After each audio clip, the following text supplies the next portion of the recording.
Good day to everyone from the U.S. Department of State's Africa Regional Media Hub. I would like to welcome our participants from across the continent and thank all of you for taking part in this discussion. Today, we have a very special event. Our guest speaker is Ukrainian Foreign Minister Dmytro Kuleba.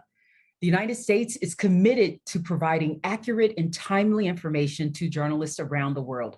And given the importance of the issue of food security on the African continent, as well as to both the United States government and the government of Ukraine, the Africa Regional Media Hub is pleased to offer journalists the opportunity to speak directly with the Foreign Minister of Ukraine, who can provide his firsthand perspective and knowledge of how Russia's unprovoked attack on Ukraine has contributed to challenges in global food security in Africa.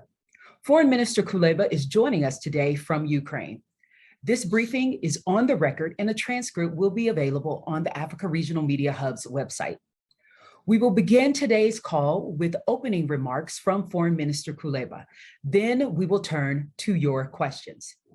After opening remarks, if you would like to ask a question live, please indicate that by clicking on the raise hand button and then typing your name, media outlet, and location into the question and answers tab. Alternatively, you can type your full question directly into the Q&A for me to read to our speaker. Again, please include your name, media outlet, and location when you do so. If you are listening to this call in French, you may type your question in French into the Q&A. As a reminder, today's briefing is on the record, and with that, I will turn it over to Foreign Minister Kuleba for his opening remarks. Over to you, sir. Thank you. Dear African friends, dear media, I'm grateful for this opportunity to have an open and sincere discussion on the ways to overcome food security challenges posed by Russia's invasion of Ukraine. First of all, let me affirm our long-standing commitment to developing ties with the African Union and African states. A few days ago, Ukraine's President Zelensky addressed leaders of the African Union and emphasized how important it is for Africa's voice to be heard on the global arena. 2 years ago, we in the Foreign Ministry adopted our first African strategy in Ukraine's foreign policy, first in 30 years of Ukraine's independence. The President also confirmed that we will soon have a special representative for relations with African states.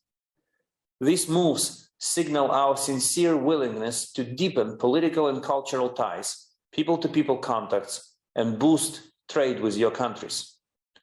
For many years, Ukraine has been a reliable and trustworthy partner of African states, especially in agricultural trade.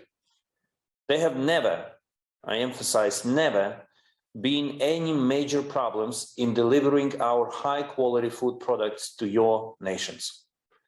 As a mighty agricultural nation, Ukraine has grown millions of tons of wheat, corn, sunflower, and other products and happily delivered them to African markets. We have always been proud of our role as a food security guarantor.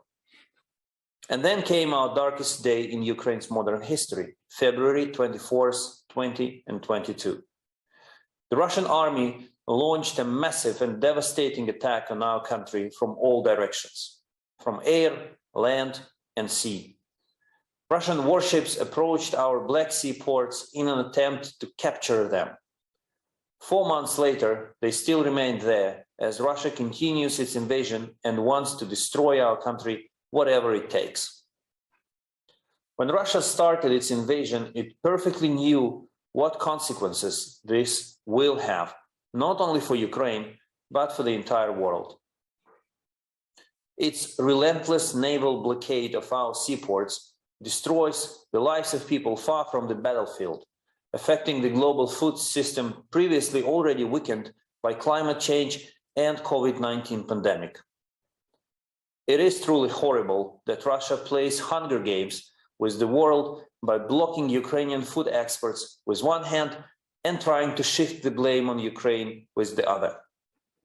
Furthermore, by gambling with resources like food, Russia runs a new wave of colonization aiming to reconfigure the global food system and make it more Russia dependent than ever. Russia has always had friendly relations with many African states, it is true.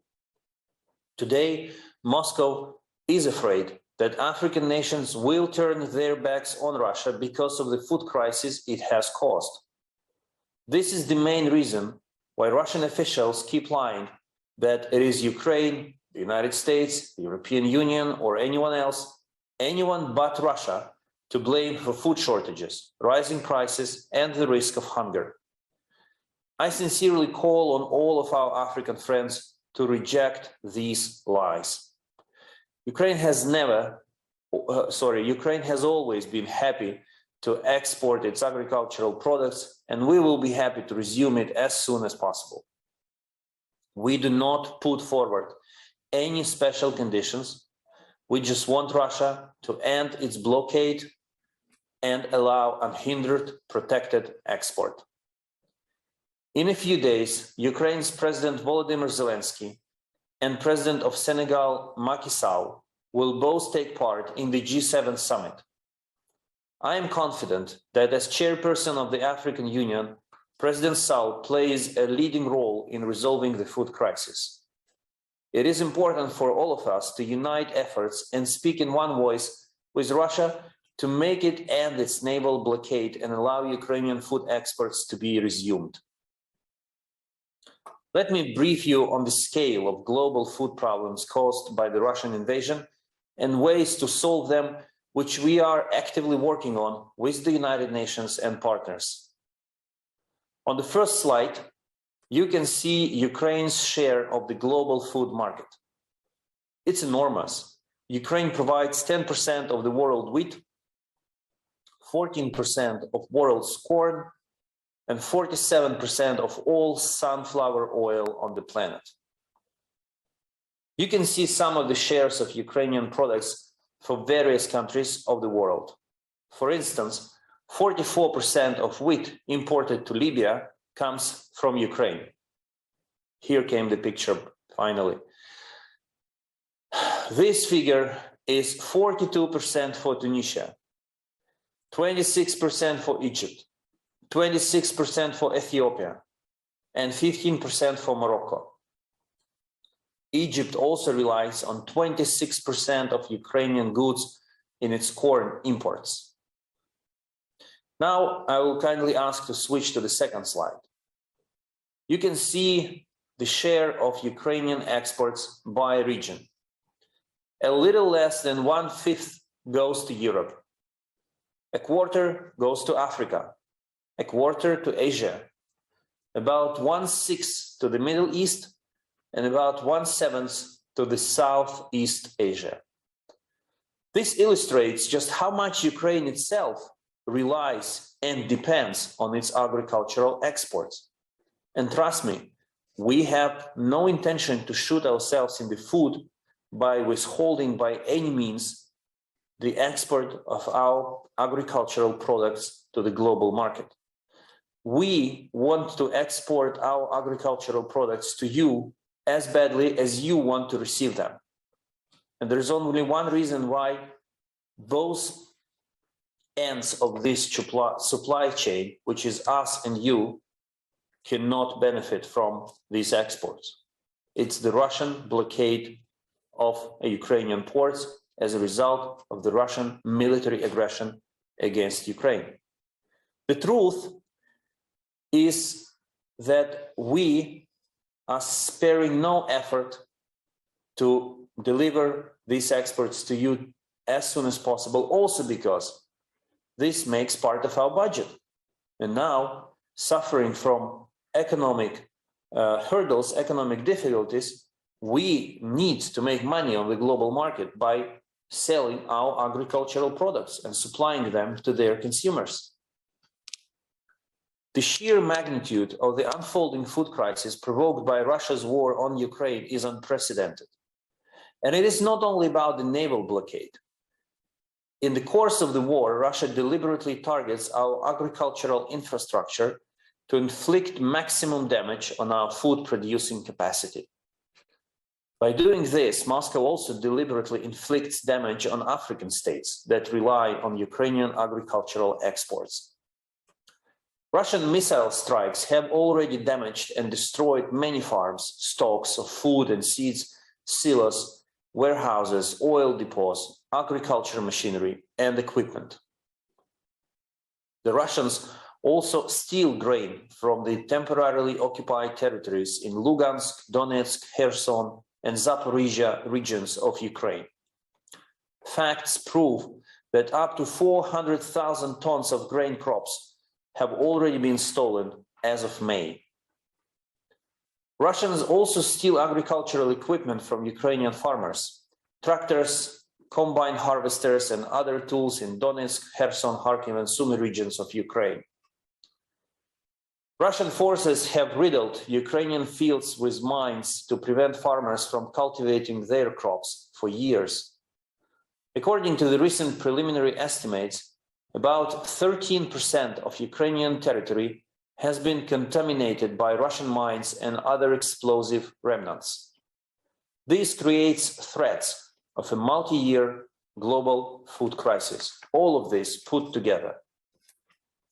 These are the consequences of Russia's relentless decision to launch a total war on one of the world's largest food producers, which is Ukraine. We actively work with partners to solve existing problems. Let's look at what are the ways of overcoming them. On the third slide, and I will kindly ask to switch to it, you can see the roots of our food exports. In the old good days before the war, Ukraine exported from 5 to 6 million tons of agricultural products on a monthly basis. 90% of this volume was exported from seaports in the Black Sea and the Azov Sea. You can see this route on the map, currently blocked by Russian warships. Russia is blocking 57 commercial vessels loaded with agricultural commodities in the Black Sea and much more food exports stored in the ports. With traditional supply chains being broken, we can only use roads, railways, and Danube River port logistics.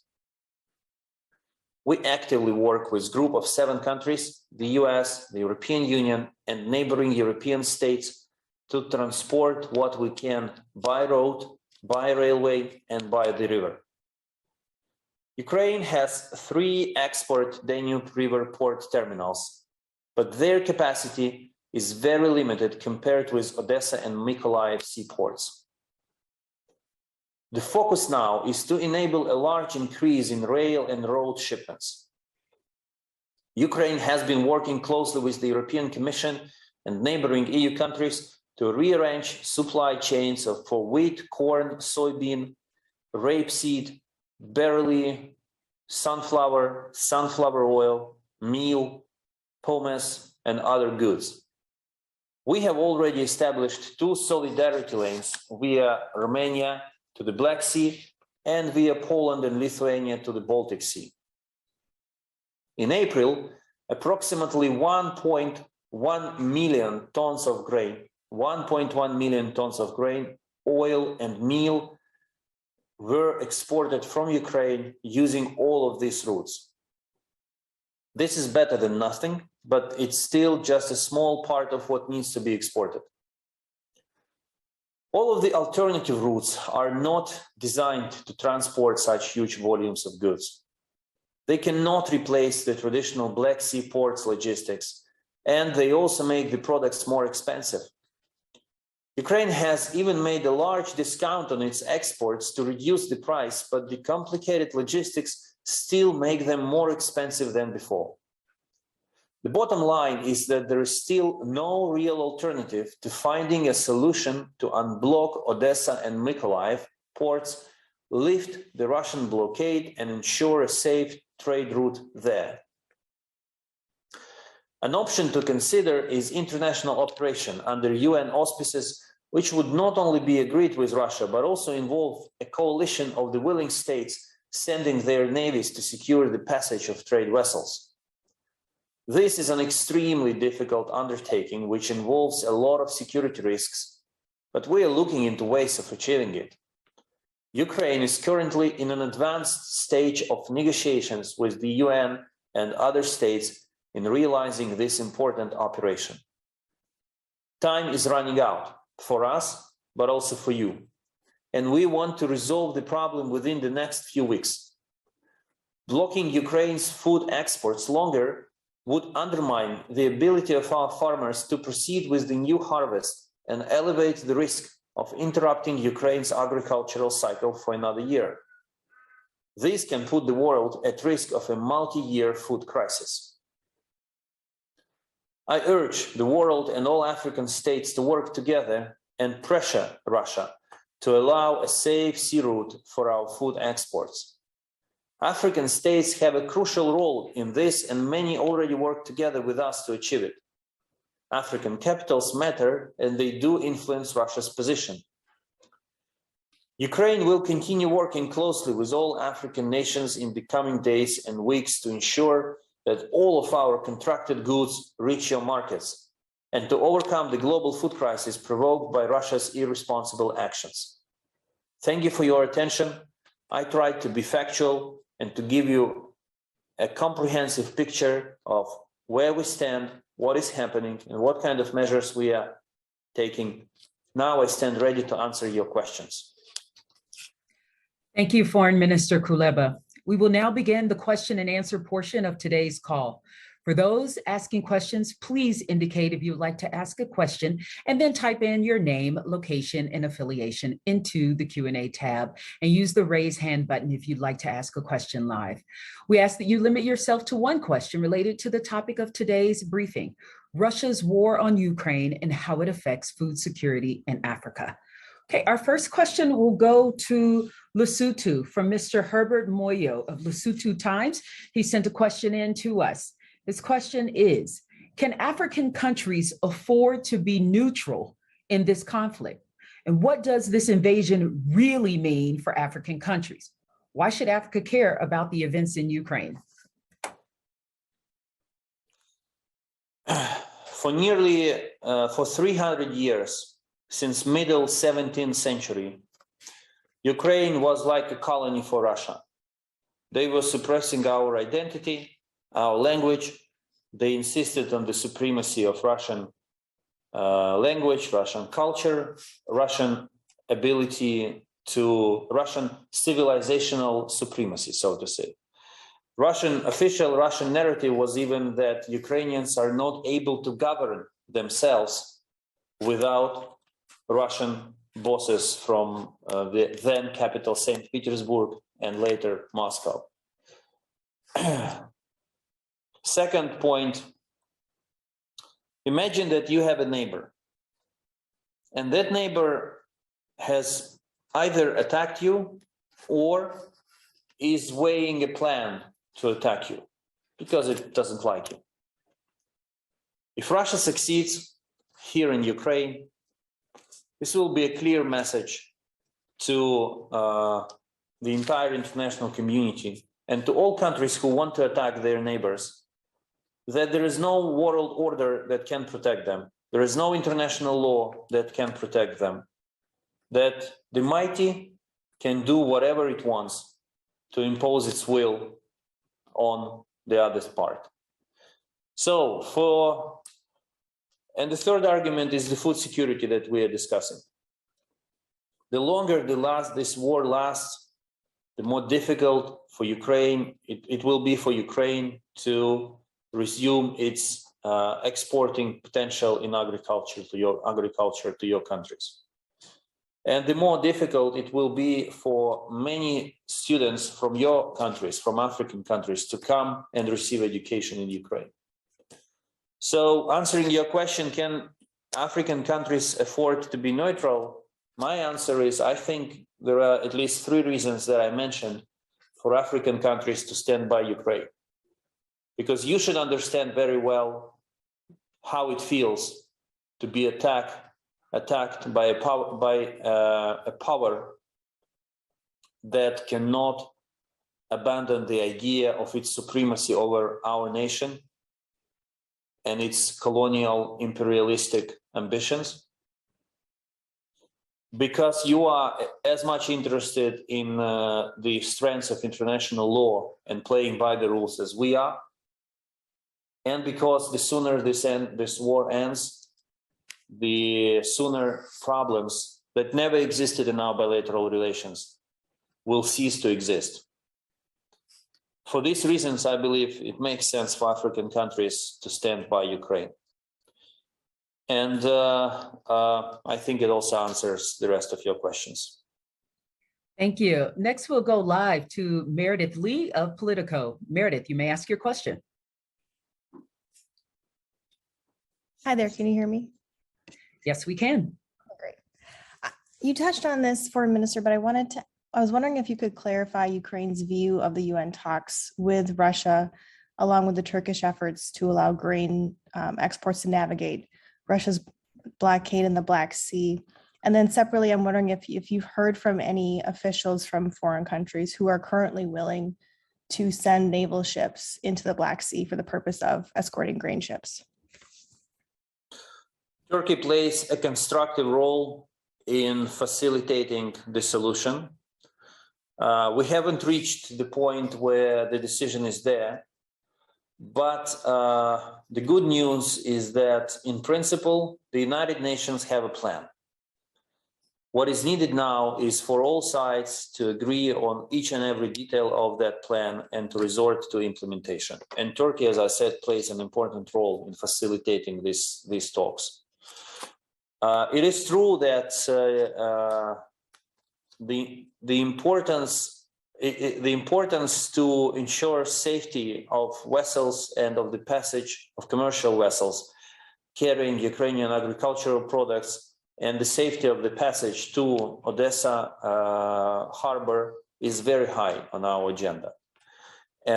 We do not have a confirmation from countries that they are ready to send their Navy vessels to participate in this operation, but talks with them continue, and we are exploring any solution that will help to kind of answer this question of security. Thank you. Next, we'll go to a question in the Q&A from Wael Badran from Al Ittihad in United Arab Emirates. His question is, Dr. Kerry Fowler and Ambassador Jim O'Brien said here last week on a press briefing with the Africa Regional Media Hub that there are no U.S. sanctions on Russian food and fertilizer, while Moscow said the sanctions are the reason for the world food crisis. However, Russia says that waters of the Black and Azov Seas were mined by Ukraine, and that is what is preventing the exports. And that is another reason for the food crisis. What do you have to say about that? The hunger game Russia plays is very simple. Moscow is trying to use African countries to enrage you against the alleged influence, negative impact of Western sanctions on food exports to from Russia. But the trick is, you see the trick, they are fighting for their exports to export their grain and other agricultural products to you. They're not talking about allowing us to trade, to export these agricultural products. And the reason for that is very simple, because one of the goals that Russia tries to achieve is to squeeze Ukraine out of its traditional markets in African countries.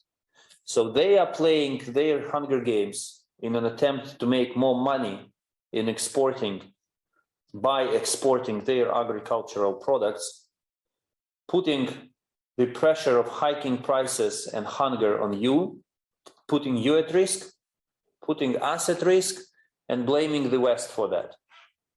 I'm not aware of any sanctions that would prohibit Ukraine's exports or limit Ukraine's exports of agricultural products or Russia's exports of agricultural products.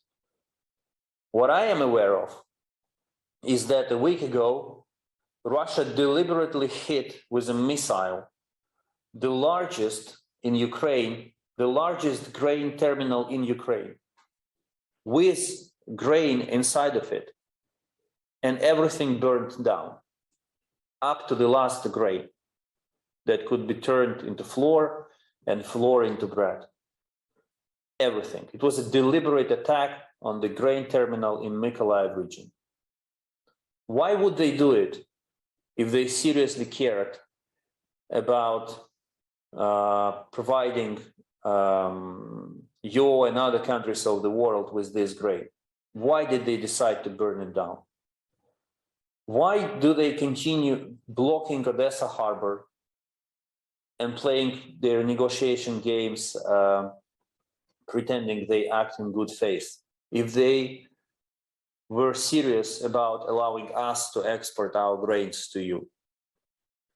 So yes, there are many. We all live in a certain kind of information ocean.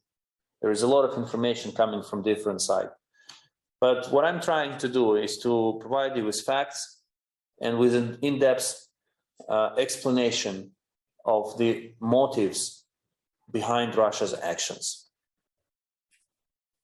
Thank you. Next, we'll go live to Peter Fabricius of the Daily Maverick out of South Africa. Mr. Fabricius, you may ask your question. Hi, thanks, Marissa. Can you hear me? Yes, we can hear you. Mr. Kuleba, thank you very much for your briefing. I'm with the Daily Maverick in South Africa.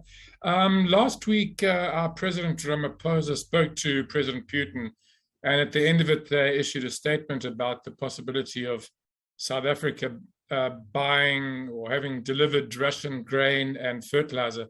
I just want to ask you, is that of any kind of concern to Ukraine, that given what you've said about the theft, etc., of your grain, that South Africa might be buying stolen goods in effect? Thank you. Well, as I mentioned a second ago, we clearly see a strategy of the Russian Federation to replace Ukraine on our traditional markets. We clearly see ships or vessels taking stolen Ukrainian grain to countries like Syria or to Russia, and then being exported further without a clear indication of where this grain comes from.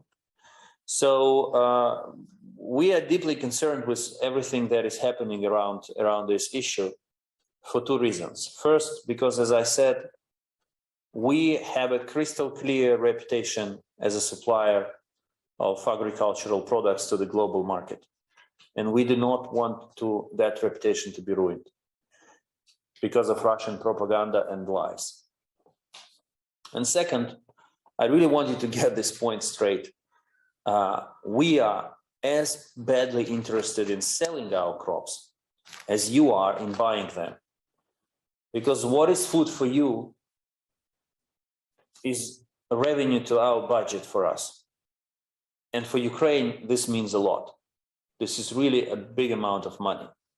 And in times of war, when our economy is shrinking, when we lost a good amount of GDP because of the Russian bombardments and occupation, this money make a difference for us. So trust me, we really want to get things done. And so what we expect from other countries are two things. Do not buy stolen Ukrainian grain, and respect the fact that we were always reliable suppliers for you, help us to solve the existing problem, and we will continue trading with you on good terms. Thank you. Next, we'll go to a question sent in to us from Côte d'Ivoire. That question, one moment. I have a question sent to us. Okay, from Rwanda. From Mr. Rene Rwanyangi, what are the causes of this war? And will you end up giving Russia what it is asking for? The cause of this war is very simple. President Putin doesn't like Ukraine.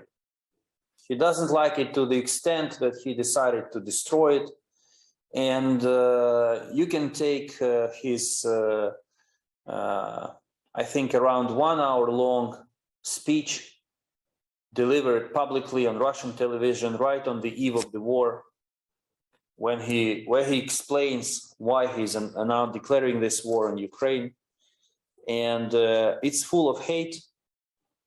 And basically what he's trying to say that he doesn't recognize our identity, he doesn't recognize our statehood, and he deprives us of our right to exist. This is the cause of this war. In the last 3 years, President Zelensky played very constructively in negotiations with Russia, trying to find a solution, a diplomatic solution. But the response was missiles hitting the capital of Ukraine, Russian cruise missiles hitting the capital of Ukraine and other Ukrainian cities.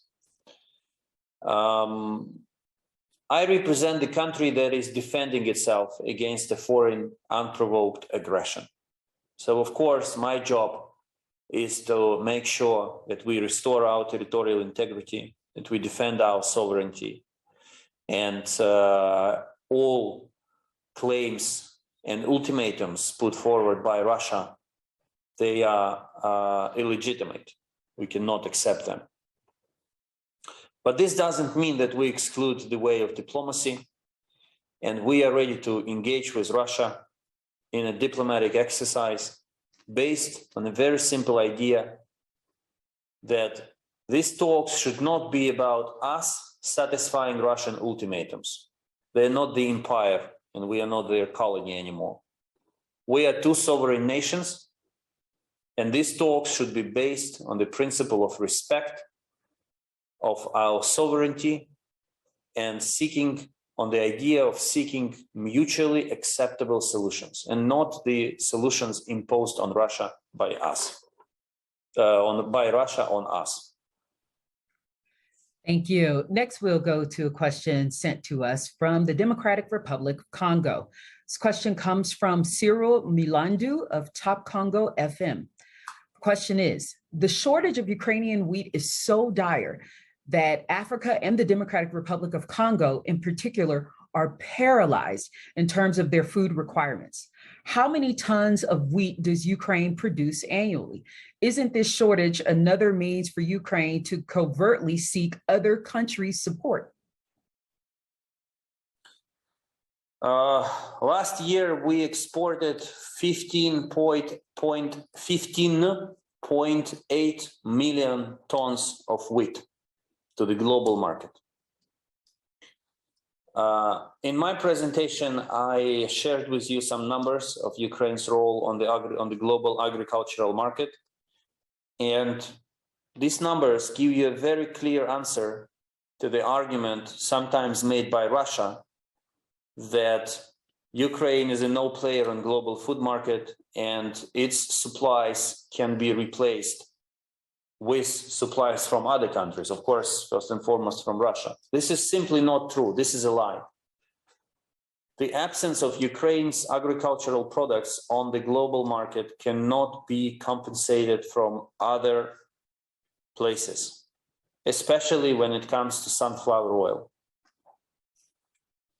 I think I was very honest with you in explaining that how deeply we are interested in exporting our agricultural products to you and across the world.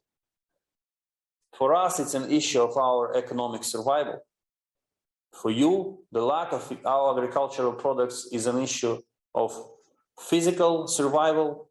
God forbids if hunger takes place, but the risk is there. For us, it's an issue of economic survival because we have to bring money into the country. And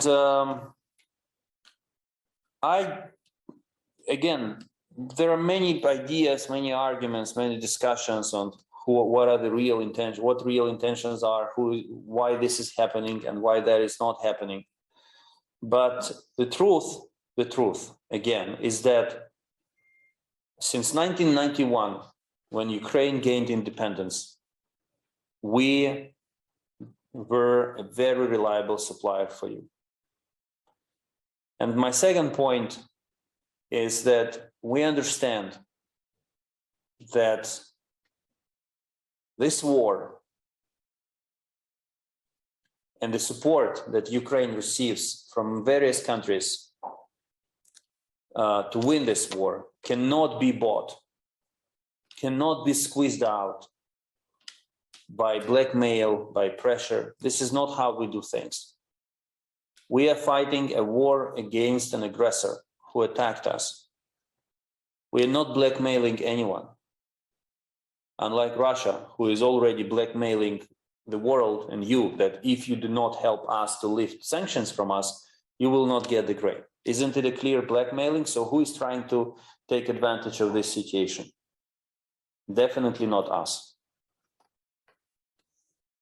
Thank you. Next question goes to a question in our Q&A from Karine Duplessis of Business Day in South Africa. Her first question was regarding how you likened Russia's approach to Ukraine to colonialism, but I believe you already answered that in your remarks. Her second question is, COVID-19 and the Russia-Ukraine conflict have shown us how important it is for Africa to become more self-sufficient.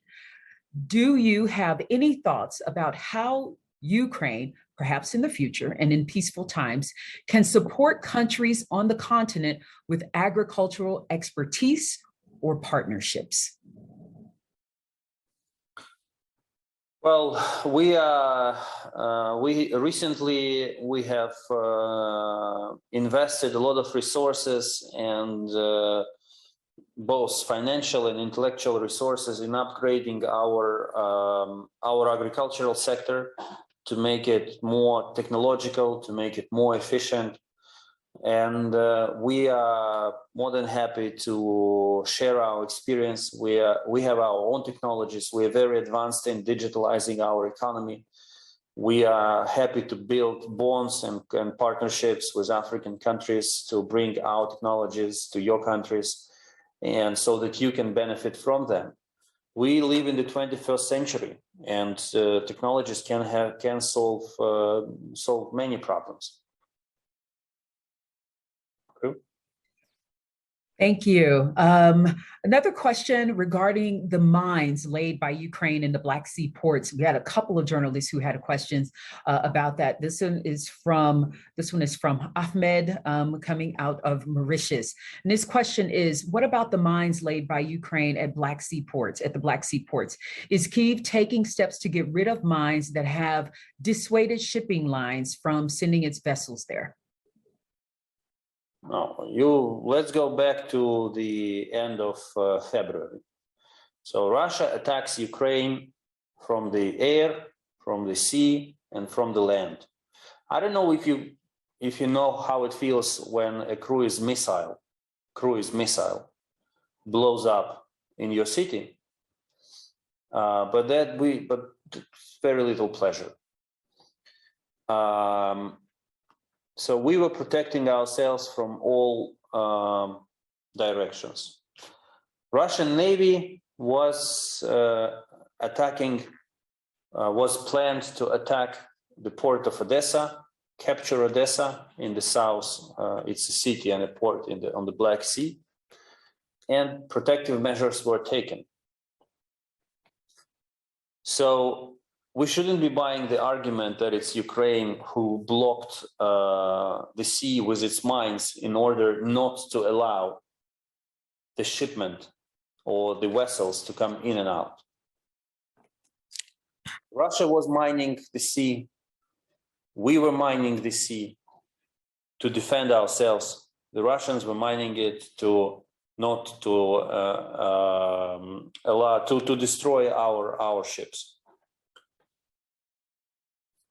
The mines is not the stumble.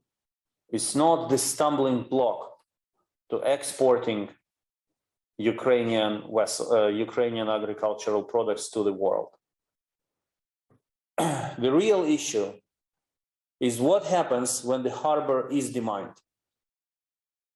Who will ensure, and how it can be ensured, that Russia will not abuse open harbor and attack Odessa from the sea?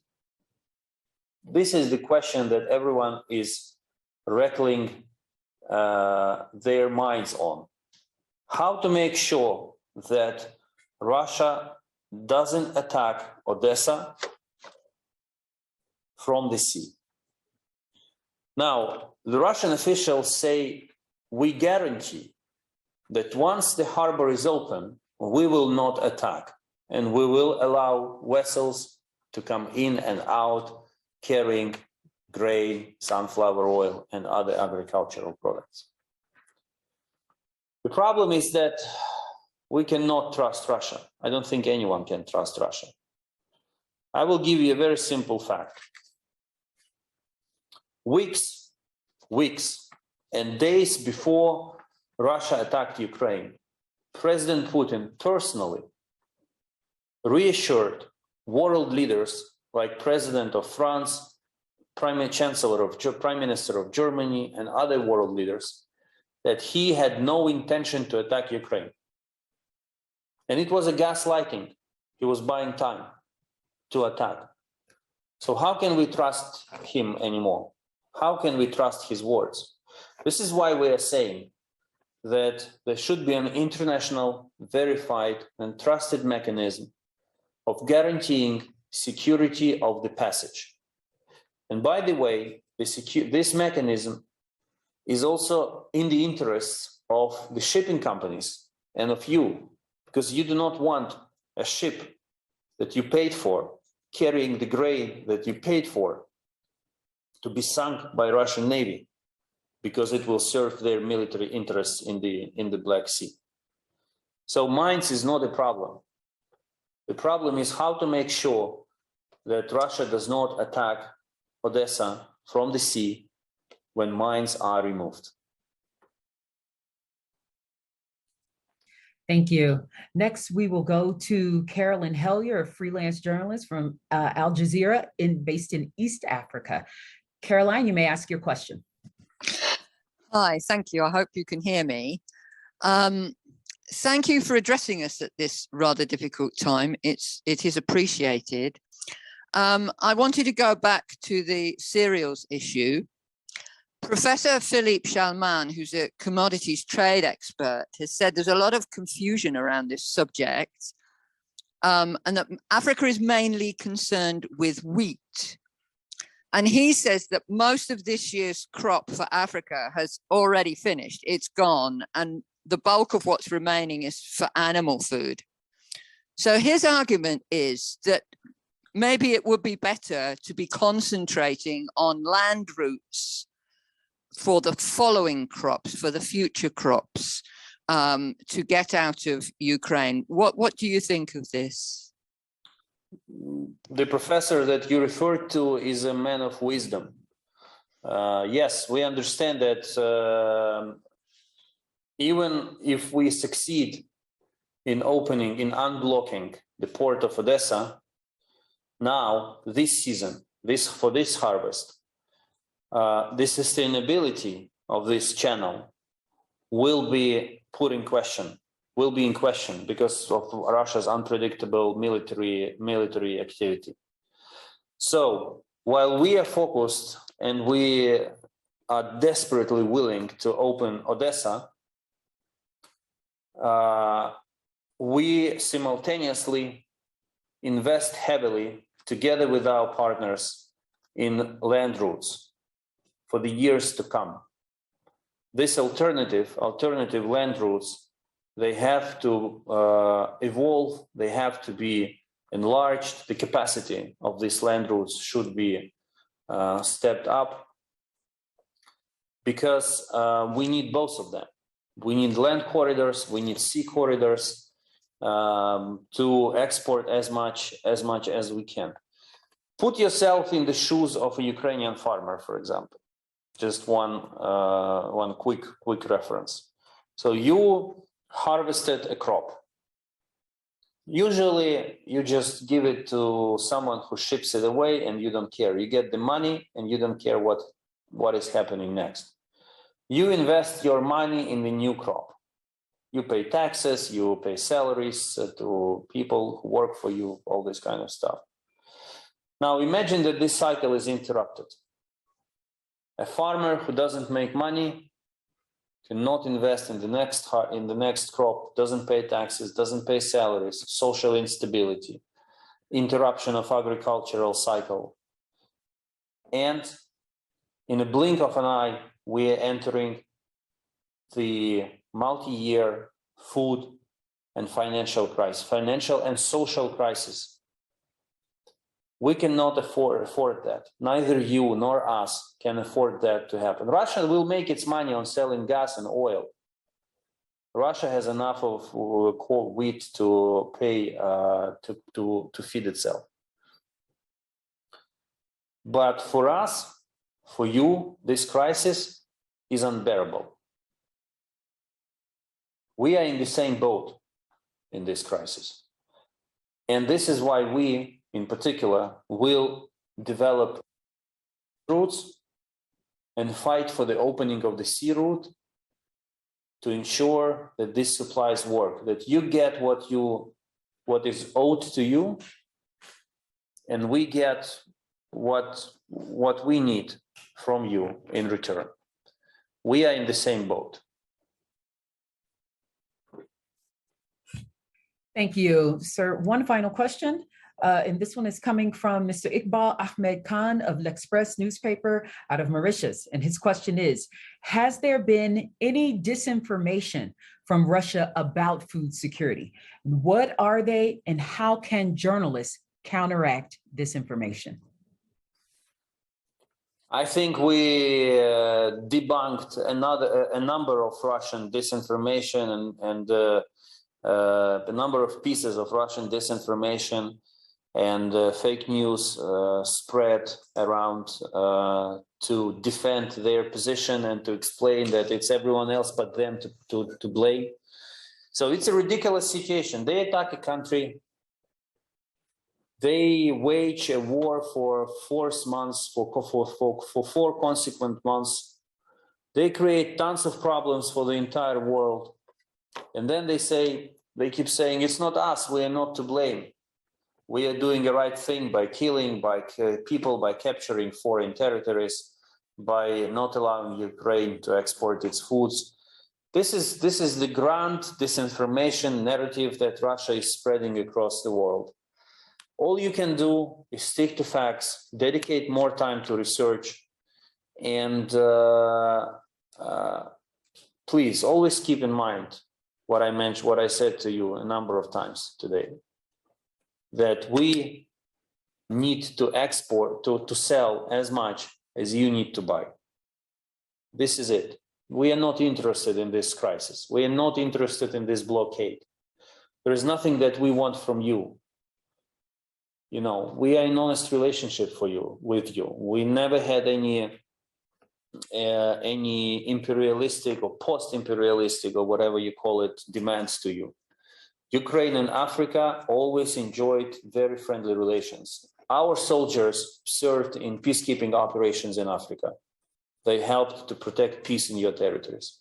Your students studied in Africa. And by the way, in the first months of the war, I personally was involved in day-to-day efforts to evacuate African students from Ukraine. And I even had a situation when I had to call the chief of Ukrainian border guards and insist that he gives priority to a group of African students on the border to leave the country.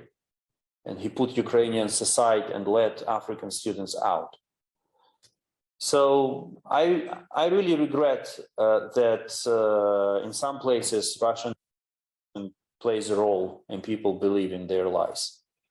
we have a very honest attitude. We are speaking truth with you, and we never wanted to mislead you or to impose any disinformation on you. So I find this particular experience very useful, and my team will stay connected with.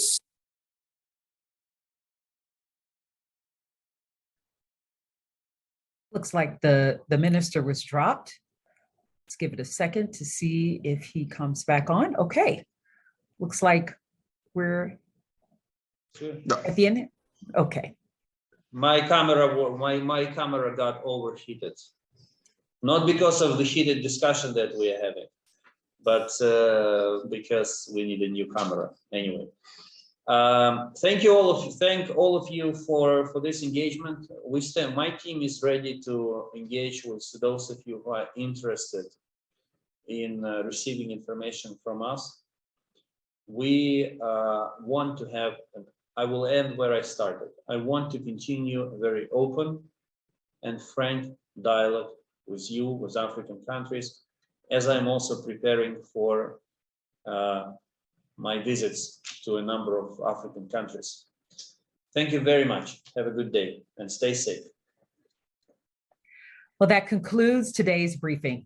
I would like to thank Ukrainian Minister of Foreign Affairs, Dmytro Kuleba, for speaking to us today, and all of our journalists for participating. If you have any questions about today's briefing, you may contact the Africa Regional Media Hub at afmediahub@state.gov. Thank you.